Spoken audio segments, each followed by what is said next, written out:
പ്രയാസങ്ങൾ തീരെ മറന്നു നന്മകൾ ചെയ്തു നീ ഉള്ളിൽ പുൽക്കൂടൊരുക്കൻ്റെ കുഞ്ഞേ.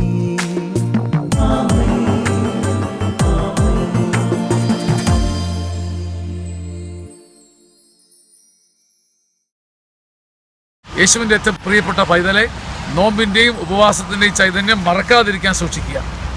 ലൂക്കായുടെ സുവിശേഷം 2-ാം അധ്യായം 10-ാം വാക്യം. ഇതാ സകല ജനത്തിനും വേണ്ടിയുള്ള സന്തോഷത്തിൻ്റെ വാർത്ത ഞാൻ നിങ്ങളെ അറിയിക്കുന്നു. ക്രിസ്മസ് സകല ജനത്തിനും വേണ്ടിയാണെന്ന് ഇന്ന് നീ അറിയുക.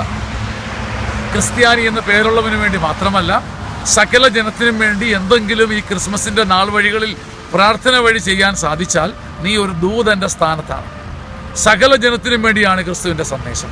അതുകൊണ്ട് ക്രിസ്തുവിൻ്റെ സന്ദേശം സ്വീകരിച്ച നീ നിന്റെ നോമ്പിനാലും ഉപവാസത്താലും ധർമ്മദാനത്താലും ലോകത്തിൽ ഏതെങ്കിലും മനുഷ്യകുലത്തെ, സമൂഹത്തെ, രോഗികളെ, പാപികളെ, ഭാരമുള്ളവരെ സഹായിച്ചാൽ സകല ജനത്തിനും വേണ്ടി നീ എന്തു ചെയ്താലും നീ ക്രിസ്തുവിൻ്റെ സന്ദേശമുള്ള ദൂതനായി മാറും. അതിനുള്ള കൃപ നിനക്ക് ലഭിക്കട്ടെ.